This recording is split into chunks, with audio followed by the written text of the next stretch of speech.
If you're here, it's because you're watching Emotional Crisis Control video number 2 and you have passed number 1. If you haven't done number 1 in Emotional Crisis Control, you can go back and look at that one before you watch this one.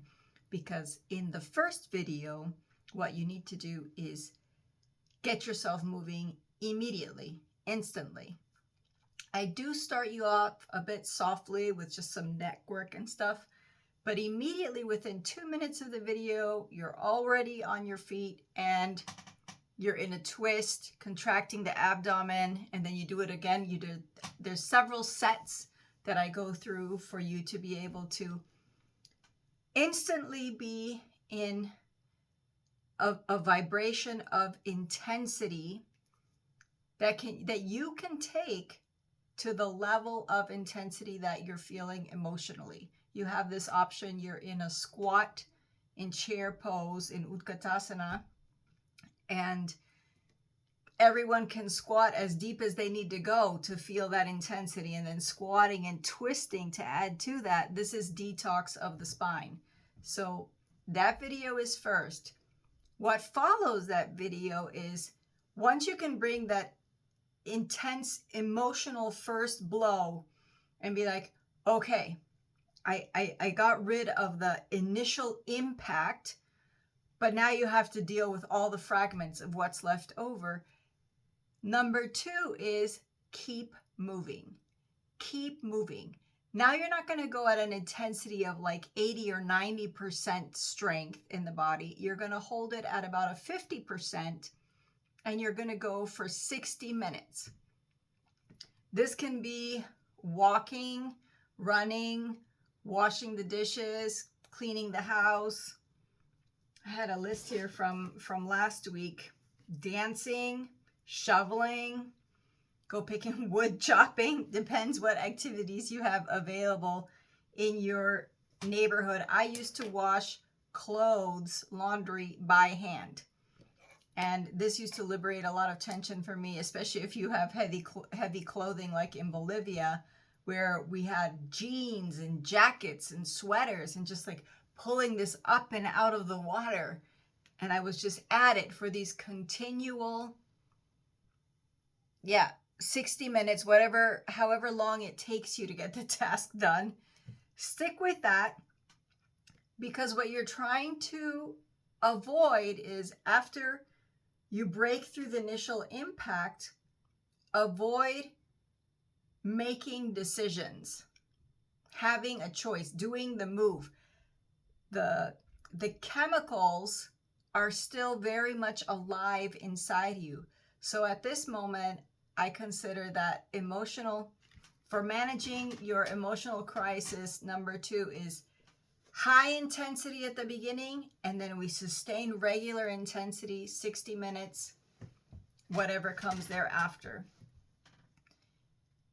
And this is basically to segue into what would be number 3.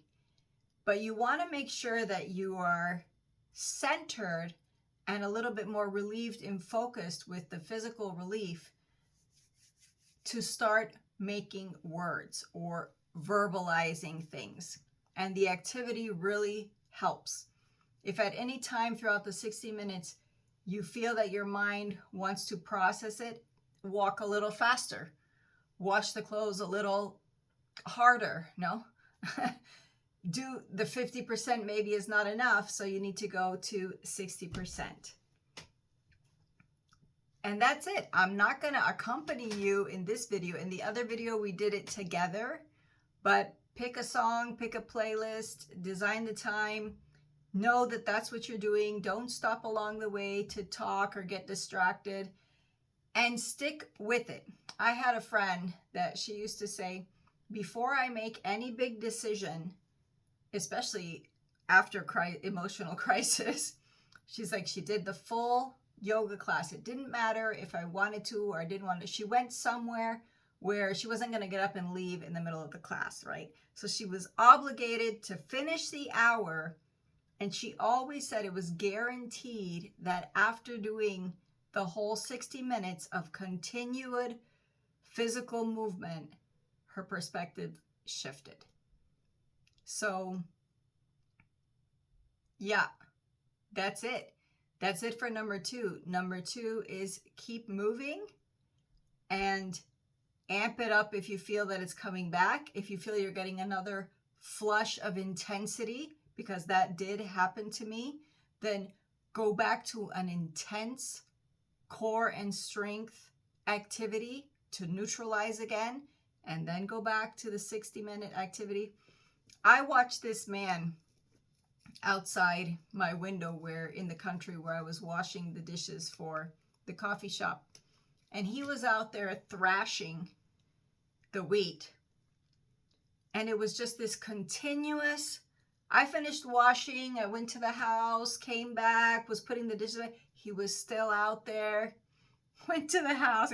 I'm sure he took a break at some point, but every time I went, he was out there still thrashing the wheat. And I said, this guy must not have a bone of anger or resentment left inside his body. He will get home completely cured. So if you need more than 60 minutes to anchor the emotions, oh my gosh, that reminds me of my neighbor that I used to have here. And I thought he was getting paid very well because he would be working very early in the morning, take a break somewhere around midday, and then be working 7, 8 o'clock at night. And one day I just yelled at him and I'm like, boy, good job, good work. I hope they're paying you well. And he's like, no, it's all on me. I didn't realize it was his house that he had bought at the time. And I was like, oh my gosh, he's doing this out of his own will to work this hard. I was like, namaste. I see the light in you. Something is going on there. So for some of us, 60 minutes is not going to be enough. You're going to need a whole house project that he worked through. Then when he told me his story, I realized that what he was doing was processing this situation that he was coming out of. And what a better way to direct your energy than to, he was restoring this home that he had bought. So lots of options there, from small ones as just taking a walk or buying a home and restoring it. That's all I got for this one, guys. I hope you are feeling so much better, and blessings to you.